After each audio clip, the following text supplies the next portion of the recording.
Hey there, TNA fam. How's it going for today? Well, I wanted to come on and have a quick talk because, well, apparently we're selling out some stonks of tickets. Well, TNA is selling out some stonks of tickets. Absolutely insane amount of overwhelming demand, apparently for a couple of the upcoming events. Well, I don't know when Bound for Glory goes on sale. I think it must be soon, though. But yes, Slammiversary and Bound for Glory were on sale, but there was apparently such a huge demand, especially for those shows.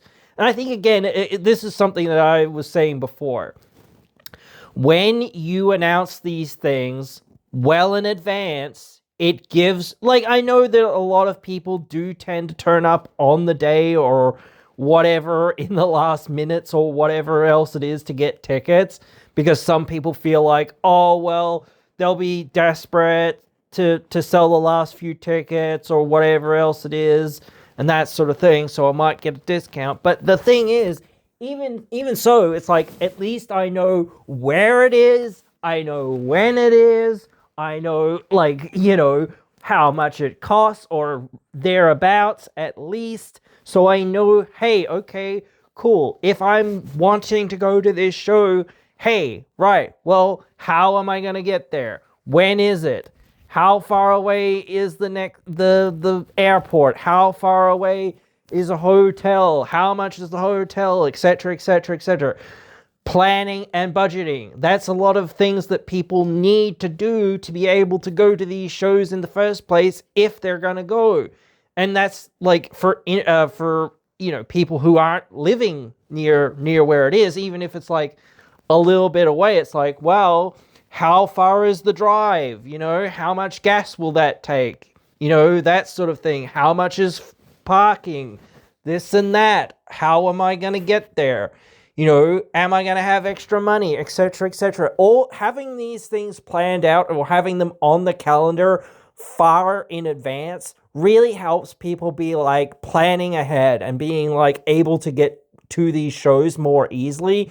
It's a lot. And again, I will say, like, this move to saying, let's just do some more big shows rather than doing all these monthly shows where we're almost tripping over ourselves to actually do those shows, and just make some of our TVs a little bit more special, or do some more live TVs or whatever else it is, and that sort of thing, and make like some of the matches on the shows, like the TV shows themselves, a little bit more special. But anyway,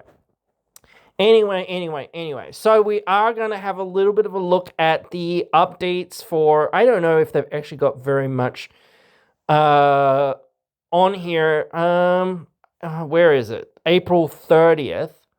So that is, I think that's tomorrow for the US. That's technically today, which, whoops, oh dear. Where are we? The 30th. April, no, June 6th, 7th. 6th, 7th. Oh, so the first round, okay, so this, yeah, okay, all right. I didn't really understand how this was working. So the tickets for, well, the main show being Slammiversary and a couple of tapings in Denver and Albany are happening tomorrow, I believe. I think there's been some pre-sale tickets already. Oh no, this is pre-sale. Okay, so we might not have much on the pre-sale. Maybe we will. I'm not sure.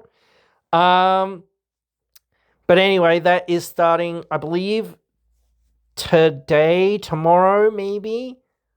Oh dear. Oh well. A little bit early for me to come on here and have a look and have a see about how our tickets are going. But nonetheless, I think we are going to try to see. Oh, I've done the wrong thing. Look out. I know what I'm doing, obviously. Events. All events. Let's see. Where are we? Because Sacramento. Has that already happened? Thursday, May 14th. Wait, what?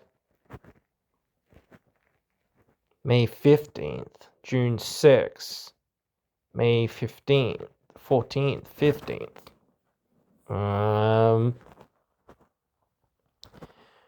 So yeah, I think that's, well, we can check 14th and 15th. Why not? What the heck? I don't know what's going on here. Oh, okay. Whatever. Yep. Right. So this is just for the 14th. So it looks like they've sold at least a bunch of the ringside seats. There's still some semi-ringside-ish seats available. But yeah, it looks like they've sold a lot of the ringside or fairly ringside seats, the floor seats, as you might say. So yeah, that's looking good. I'm not sure which sections have actually been opened and actually have sold out though. Maybe I should go to WrestleTix in a second and figure that out. But it looks like a pretty big house for just a TV taping, which that's kind of crazy. I'm sure it's the same in the 15th, or virtually the same. Yeah, virtually the same. I'm thinking from this, it looks like we've probably got half the arena still to go in terms of tickets for that, at least for now. But those aren't the tickets that are super in demand, but we'll see June 6th for now. And see, oh, okay, so we can't actually see, okay, we can't see those tickets. That's fine.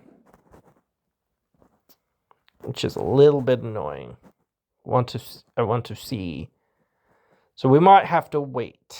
But yeah, there's been apparently a huge amount of demand for these tickets.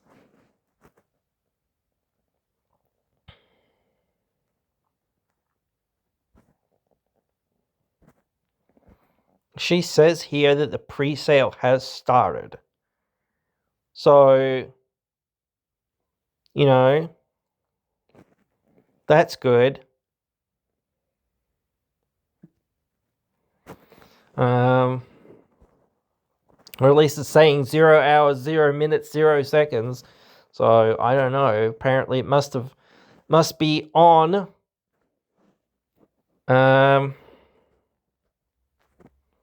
I don't know. I don't want to sign up just to yeah, get the update. Excuse me. Let's see. There was a couple of ticketing updates, I think. So they announced the tickets, I think it was on April 17th. And then it was a major ticketing update on the 22nd.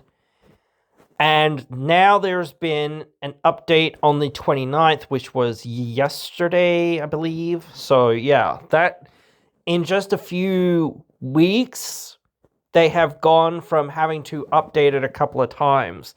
So yeah, the upcoming TNA tapings, April 29th and May 1st.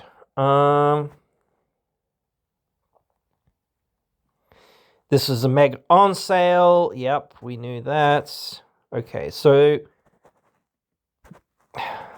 but it doesn't, well, yeah, I don't know.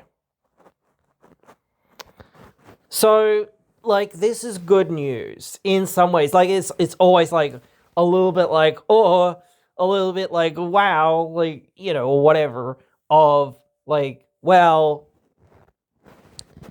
hey, they might be just hyping us up, but, you know, realistically, the thing is saying, hey, you know, when you're saying, hey, we've got unprecedented demand, that means either you're getting emails or you're getting people being like, can I sign up for pre-sale tickets? Can I sign up for pre-sale tickets? You know, that sort of thing.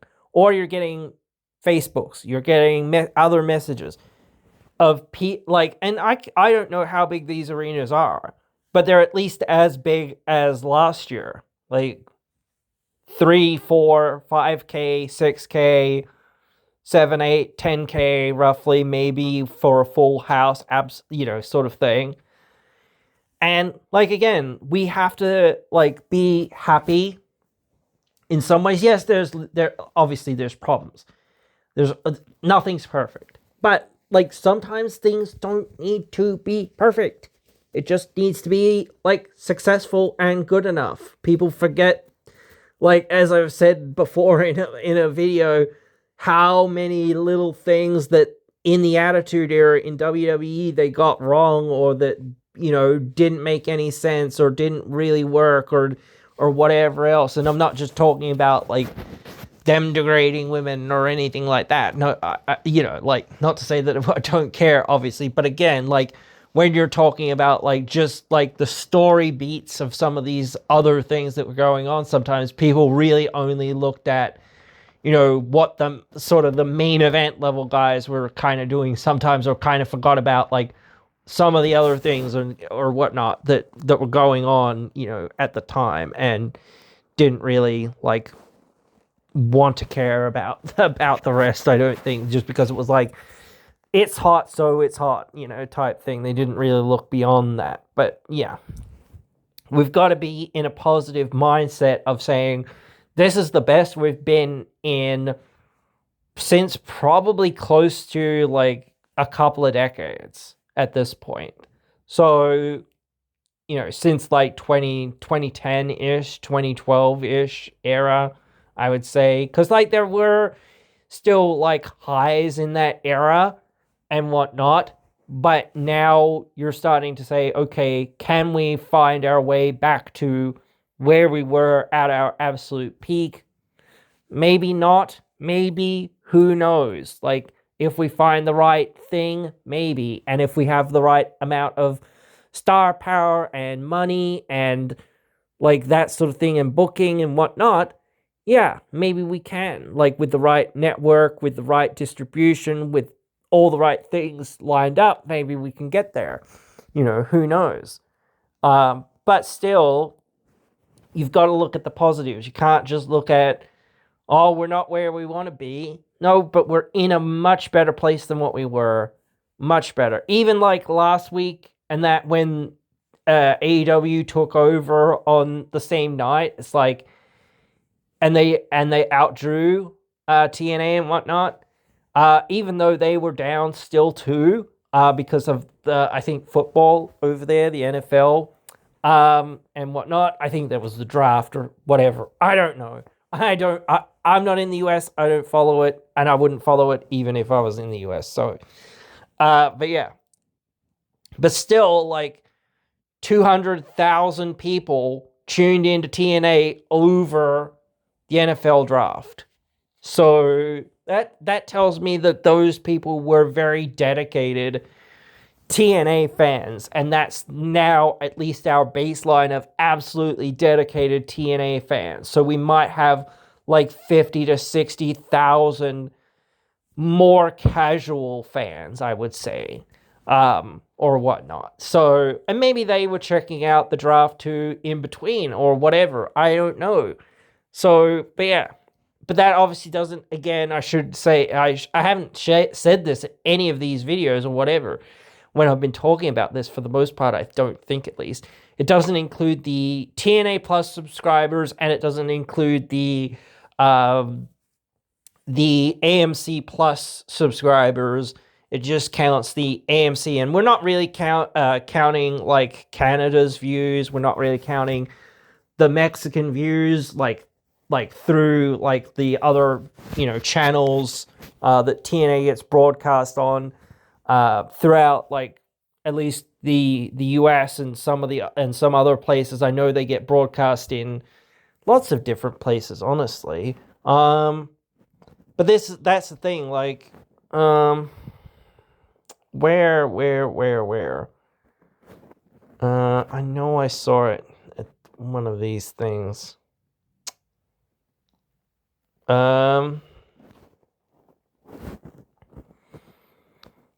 Maybe it was here. Okay, so here we go.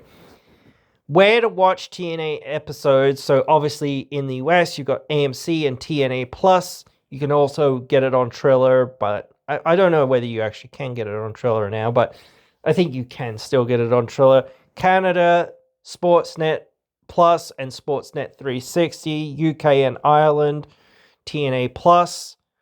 Mexico and South America, TNA Plus and Carlos Sports. India, TNA Plus and Eurosport. Portugal, Turkey, Bulgaria, Serbia, Montenegro, Bosnia, the Fight Network, which is Triller TV. The rest of the world, TNA Plus. So yeah, mainly they are focused in on the US market, Canada, Mexico, and South America.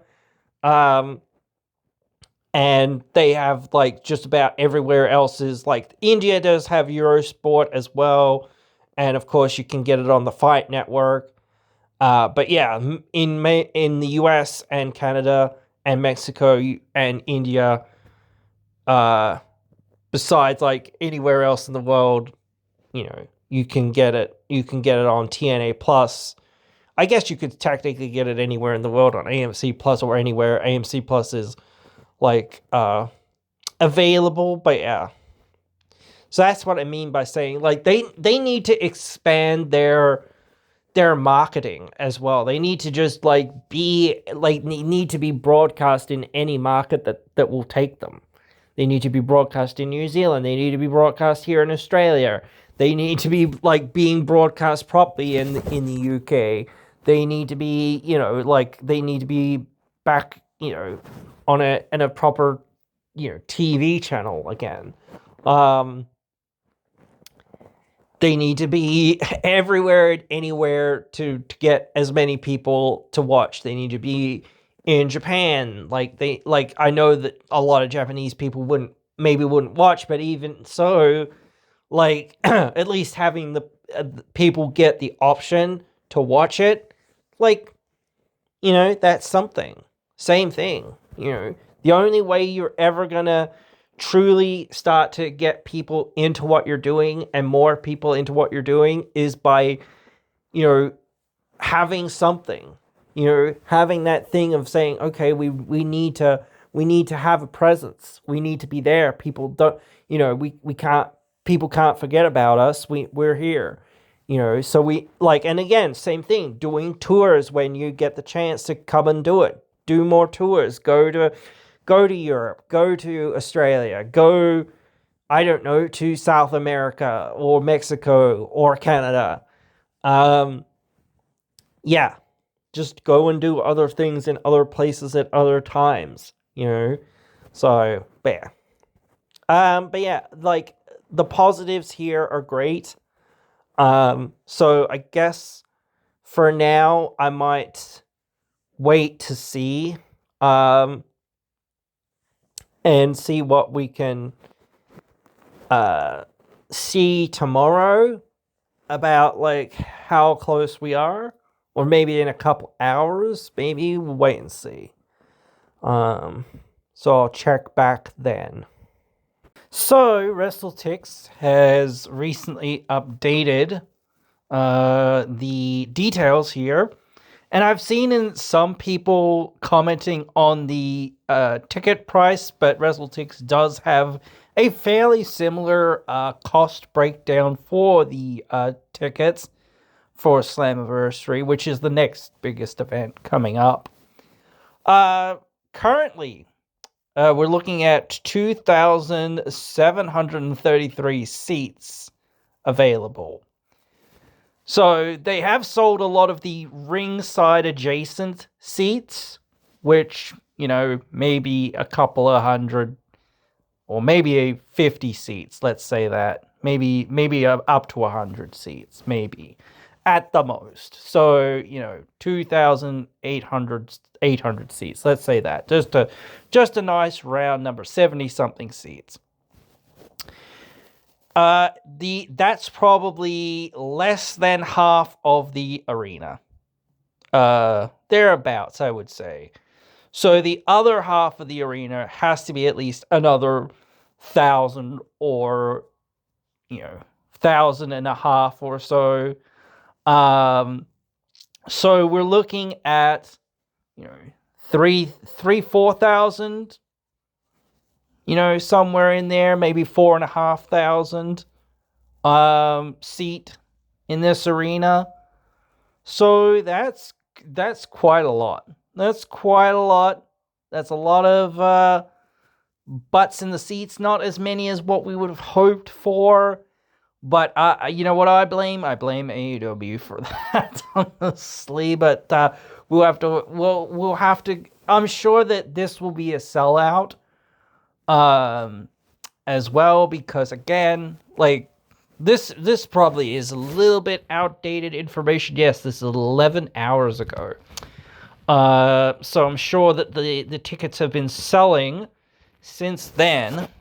So, but that was at least the update from WrestleTix, which is useful because I'm not counting every single one of them goddamn seats that's in the arenas there. It's way too many for me to have to count. I'm not going to do that. That is not what I am going to do. So, whoa, hang on. Wait a minute. Where are we? So it looks like they sold out one of the side levels, base level, which is good. Since then, actually, it looks like they've opened a couple other seats here, which is like, I don't know why they've done that, but oh no, those seats are open. So have they actually sold out half the arena? Available tickets. Doesn't really say right now, which is weird. I don't know.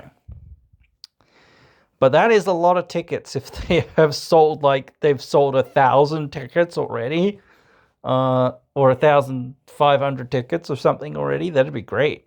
I expect this arena to be sold, 100%. We will keep our eye on it as the tickets go. We'll check every week or so. I don't want to check every day or whatever. Just do updates like that. I don't really want to do that. I think it's just too much. But I did want to come along and have a look and have a see. Obviously, I think we'll start looking at Lockdown and Bound for Glory when their tickets, or just after their tickets have gone on sale, because this has just gone on sale. So the tickets probably, there has been as we said, reported high demand for the tickets. But that's probably, again, people take time to do things. They don't just buy the tickets outright 5 seconds in. Like some people do. They want to be sure. And I've seen a few people who have bought their tickets, which is good. Get your tickets if you can. When you can. And again, I know some people are trying to hold out and hope that ticket prices will go down. They're not that bad. They're not that expensive. $61 a ticket. That's the cheapest ticket currently available. There is some taxes there involved. Like the ringside seats there aren't very many ringside seats left, honestly. But the ringside seats are often the most expensive seats. So yeah, like you want to see the action. You can see the action pretty much anywhere. You don't need to be seated in those ringside seats. Maybe if you're a little bit short or whatever, yeah, sure. Or you really, really want, that special package that you get for the ringside seats, yeah, sure, 100%. That's a bit different, and you could still buy into some of those packages if you really wanted to. The meet and greets and things like that. So yeah, I think it's great. But we will check back soon.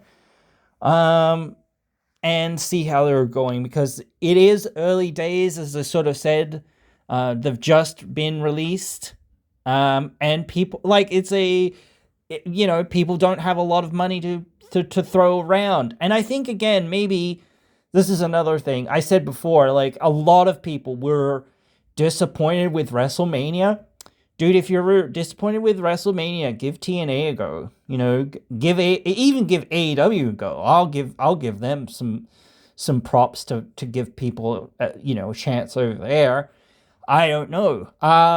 Give anything else a go. Don't just keep letting WWE say we're gonna jack up the prices and you're gonna pay for it and you're only gonna watch. Well, you're gonna watch 3 hours of a show, but like an hour of that show is going to be all the ads in the world. My God.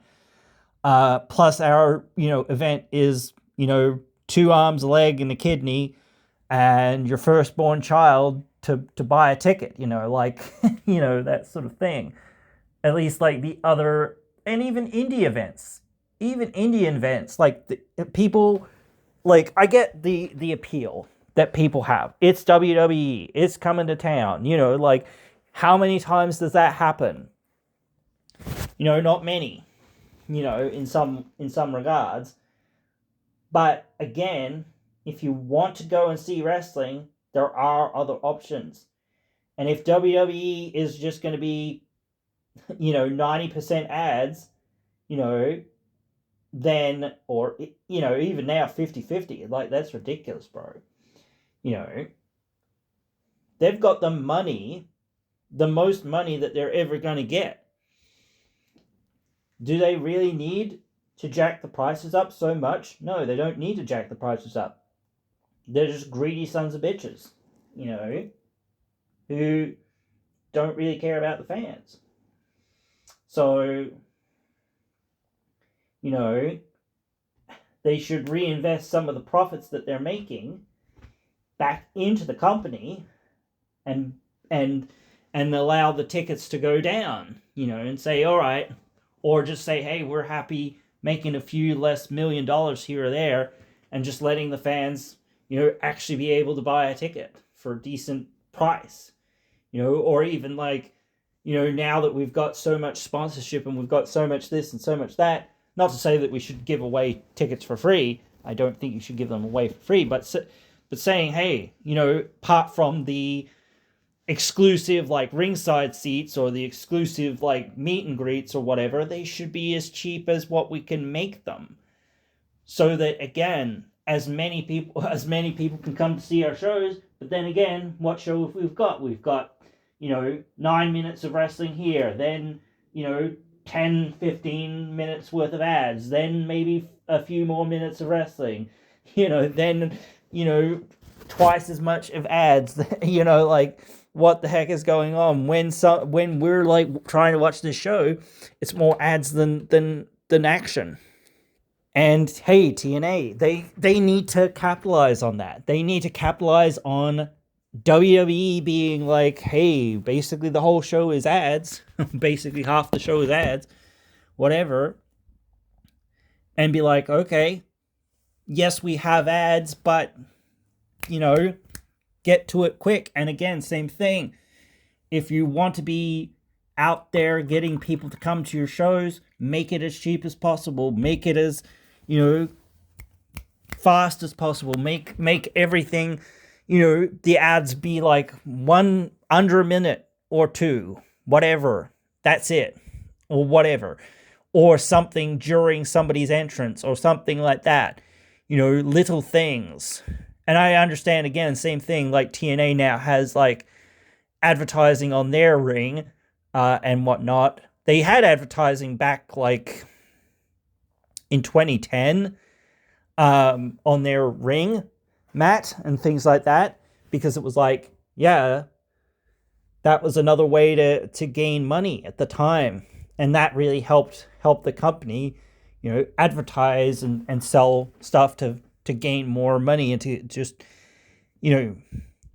cut the bills down. And like, again, that whole, central location of Universal Studios, that helps, okay, we know where we're going to be. We know what night we're on and what time we're on. And people know where we're at. And even if we've got to drag people in sometimes just to see it and just go give it a chance, hey, people will give it that chance, and enjoy themselves, But yeah,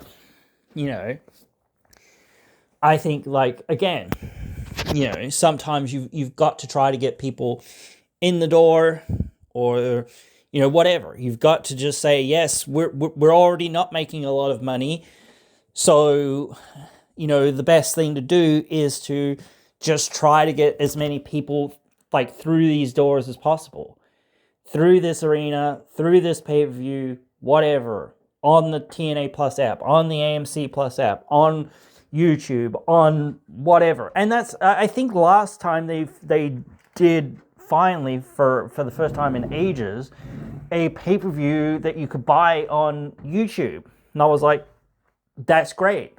Even if it's like, I wouldn't pay for it because, hey, that's not what I've already paid for TNA Plus. It's like, well, for those people that want to watch it there, hey, it's pretty easy access. Anyone can get YouTube, or basically everyone does.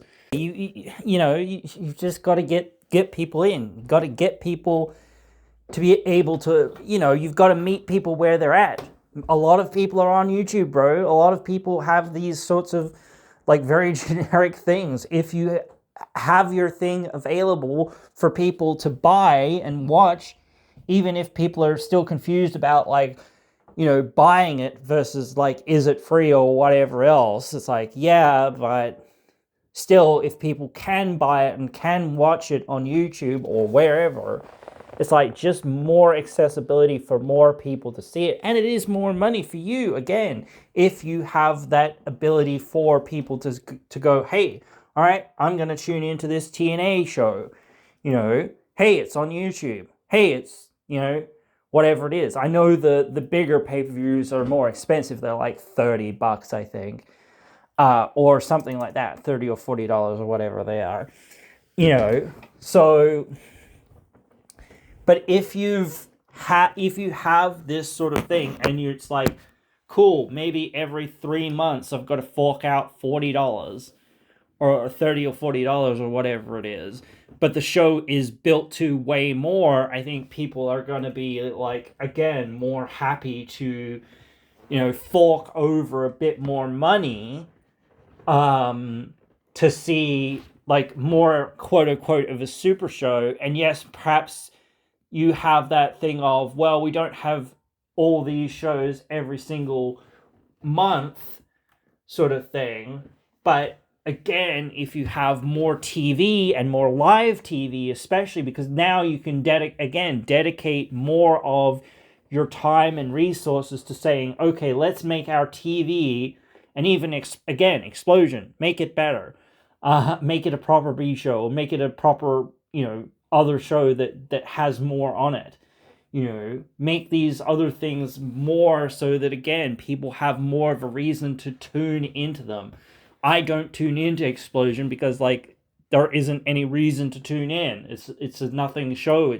You have one match and that's pretty much it, and it's a jobber match. It's the warm-up match or whatever else it is, and that's it for a show, and that's it. It's like, oh, okay, we know who's winning this, like, it's not like you're going to be surprised ever of seeing somebody win when they shouldn't win or whatever, that sort of thing. But whatever. You're not going to see that. You're just not. It's just not the way things happen. And you can tell when somebody's going to lose again on an upcoming show or whatever, because, hey, they go on Explosion suddenly and get a free win And it's like, oh yeah, okay, so that, again, points to the fact that they're going to lose soon. They're trying to give them a cheeky, well, not cheeky, but they're trying to give them a little win before they lose. So it's like, oh, they're somewhat more protected or whatever else it is, that sort of thing. Or it seems like they're building momentum when they're really not. They're just like getting this cheap win to try to, make sure afterwards they stay relatively strong or have a little bit more, connection with the fans in that regard. But anyway, I do think that that's about it now for this one. As I said, like I hopefully we can keep track of like where they are. But if there's not much change, we'll just go through that really quickly every week as well, at least, because otherwise it is, like, what is going on? Oh, okay, nothing's really going on. All right, well, okay, let's just keep our eyes on that, keep our ears on that, and let's make sure that the shows are coming around, that are coming around are, that they are getting there, because again, like these sorts of podcasts, there are so many other podcasts out there as well that do a job of helping promote the company, and they do it because they love it, or that they hope that, again, same thing, it's like hopefully we can have more competition. We don't want WWE just to be running everything. We don't want TKO just to be running everything, and and it shouldn't be like. And I don't know, I think I was saying this sort of thing before. I was saying, like, I don't know whether I actually said it on an episode, but I was saying, like, what if like Triple H and a bunch of like the higher ups in WWE just said, no, we've had enough of TKO and we're leaving, and we're taking as much money and as much talent and as much other stuff as what we can, and we're going to build our own damn company. To rival WWE and to rival AEW, to rival TNA. Maybe we'll work together with them, but like we are here to rival WWE mainly, and like make the market more diverse, make it more interesting, make it more like stuff for the fans, but have something that the TKO doesn't control. But that would be really tough, because it'd be like, okay, well, now you have to start from the ground up, a lot like AEW did and a lot like TNA did. You've got to start from, okay, we've got to make a name that is like fairly instantly recognizable, and a brand and a loyalty and a dedication and a reason for people to actually like care about what we're doing, not just, oh, it's this new thing that we're trying to do. Of course, there'll be some people that would be interested, or there would be some people, again, that would be like, yeah, let's give this a go. We want to see more diversity in wrestling, and we don't like what TKO's doing. And maybe this was like what, again, I think a lot of people were saying, oh, Triple H or whatever doesn't really have any power or whatever, all this other stuff and whatnot, blah, blah, blah. So now Triple H actually does have the power, and he is in control, and this is his new company and whatnot and all of that stuff. I don't know how it would really work out, because, like, again, I think very much sometimes as well, he still has that part in his mind, at least somewhat, of I'm right, everyone else is wrong, that sort of, I don't know, not, I suppose vanity, sort of thing, or whatever, or that idea of like, I am the game, I am Triple H, I am, the student of the game, I know the best out of anyone, so people should like what I like. And yes, people can like what you like, Triple H. We saw that in NXT, certainly, but you also have to create things for the fans. You can't just create them just because it's something that you go, oh, that's cool, or I would like that, or whatever. You've got to be, that's what I say about TNA a lot as well. It's like you need things that have mass appeal. Like that's how you grow your audience, because like the majority of fans are more casual fans. And as I said, I don't love like all the celebrity involvement in WWE. But like having some celebrity involvement in TNA would be good. Like bringing somebody along just to say, okay, you're gonna, walk with them to the ring, or you're gonna be in. And they did do that a little bit before, but I'm talking about actual like mainstream names, not like some random guy who is, this one footballer from this one town or whatever. You can do that, absolutely. I'm no problem with you guys doing that, because again, like in that town, in that place, yeah, sure, okay, it makes sense there. But for a global audience or for an international audience, which is again another thing that you've got to consider, it's like, yeah, we've got to be more broad. We've got to get people like Rihanna or people like that basically everyone knows, not, some guy who was in this local football team. It's like, yeah, cool dude. I mean, maybe the whole football team, maybe, but it's like, yeah, if it's just one guy from that random football team, it's like, oh yeah, well maybe in this one town that works, but it's like, yeah, that's not what we want. We don't want just, guys who, not too many people really know about. Even like some so-called legendary people that are in the business. It's like, yeah, sure, I don't think many people outside the US have probably even heard of this person. So again, it's like, yeah, we need more mass appeal people that are like, I don't know, Denzel Washington's free, but, like things like that, or whatnot, Bad Bunny, things like that, or Post Malone, or whatever, just things like this, like, they, like, whatever, but they can't be, well, I can't say that they can't be in ring, because if you get somebody that is athletic, then I would say they could be in the ring. But like, I mean, like, you could still get some of these other guys in the ring, but like not in terms of like wrestling, I would say, for the most part. And if they do, then they've just got to be absolutely beaten up or whatever else it is, because again, why would somebody sell for, the Jackass crew? Unless like, oh well, I shouldn't say the crew, but I should say one person from the Jackass crew. Why would they sell for them? You know what I mean? They should, like, selling for the whole group as like they're all teaming together to win. Yeah, sure, that's a bit different, but you can't be believing that somebody who has basically no athletic background realistically, and no real like no real like athletic like body style.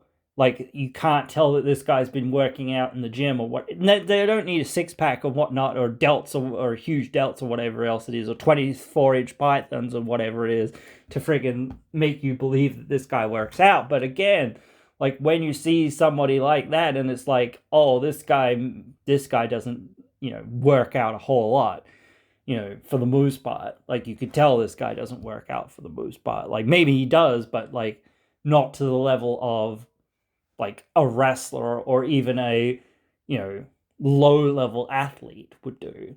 So you've got to get people who are athletic, people who can, like, you can have your Cactus Jacks and things like that, or your what was his name? God,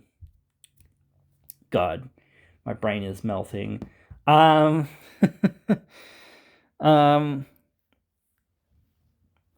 Keith Lee. Guys like Keith Lee, who are just like, he's a big man, but he can move around like nobody's business, or he could.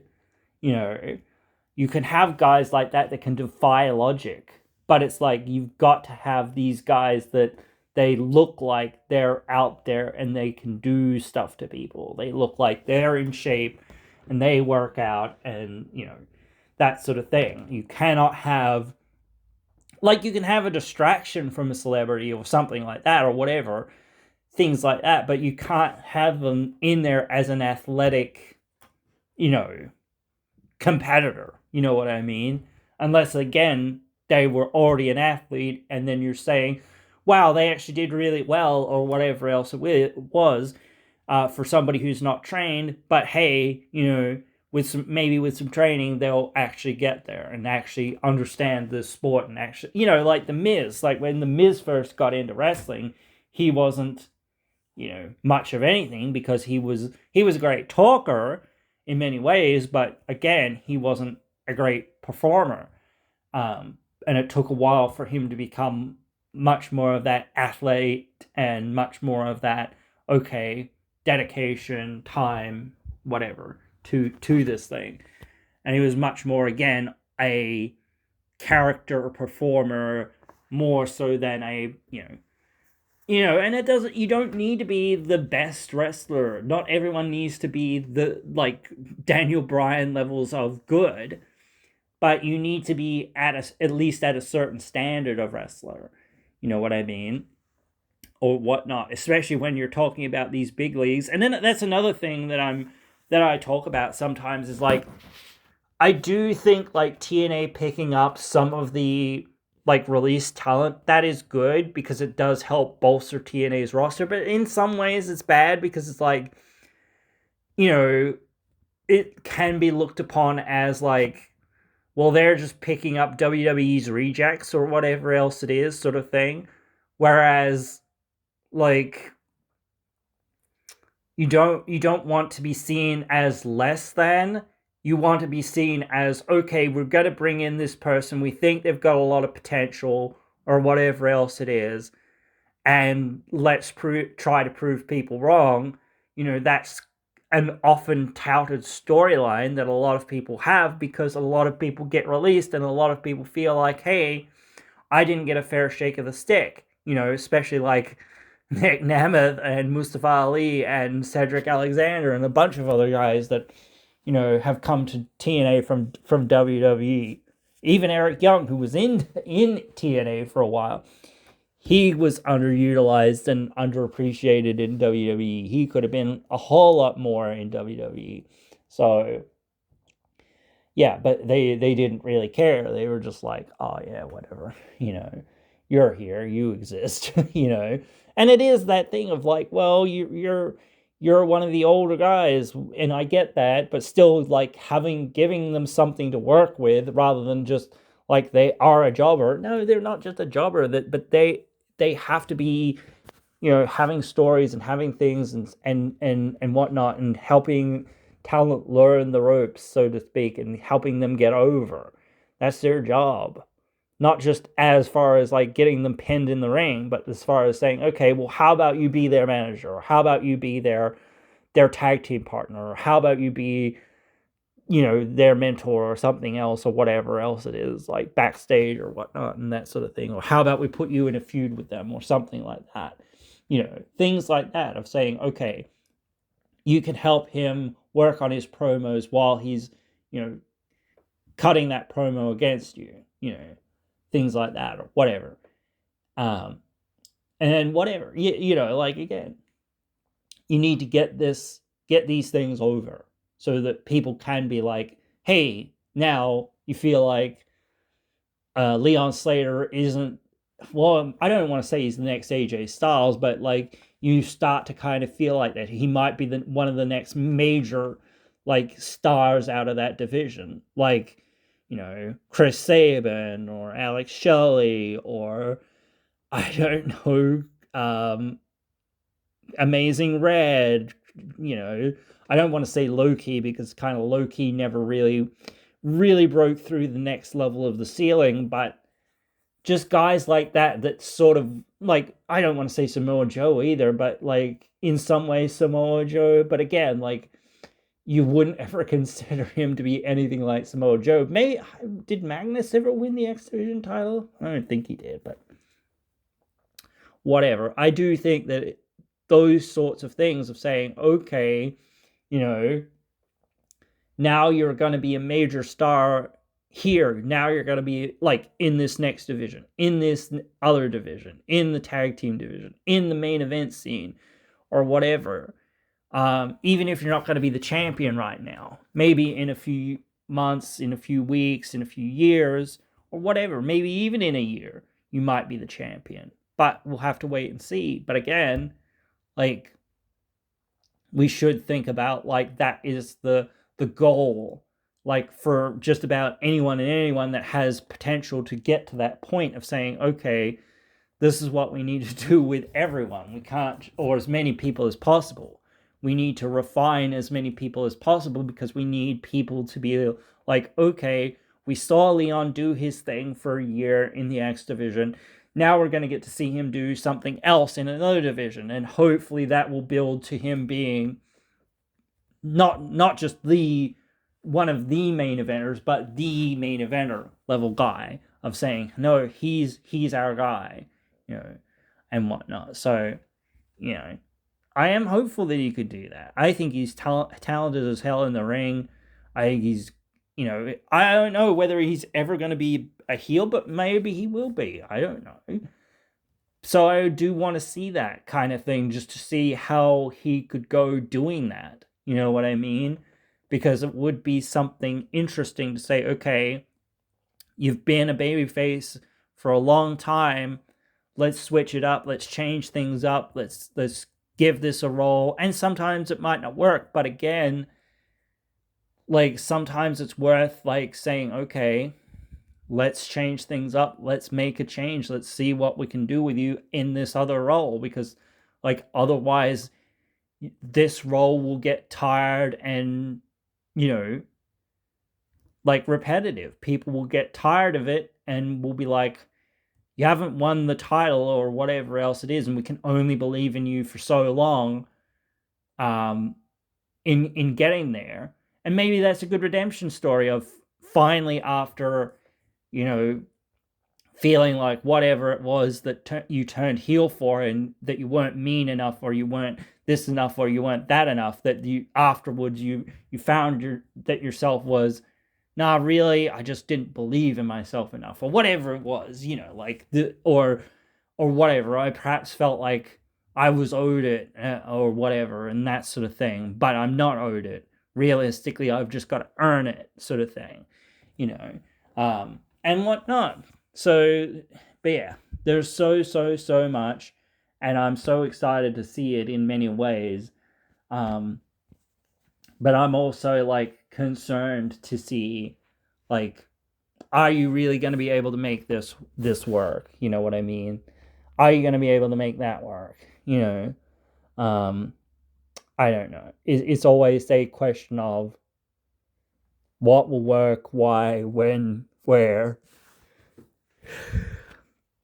And like, when's this Royal Rumble, but when's this Royal Rumble at? Like, I think they announced it a couple of weeks ago, and I don't know when it is. So I'm just waiting to see that and see who becomes number one contender, because then I actually have something to go on, man. I haven't got anything to go on. And will they really build that for the next 3 months? I don't know, dude. But they got to do something. They got to do something, bro. And damn, as I said, I still want to see Macklin and Santana have a proper finish, man. Still want to see that. But yeah. Anyway, guys, hope you have enjoyed this one. Hope you'll join me again in another one. So peace.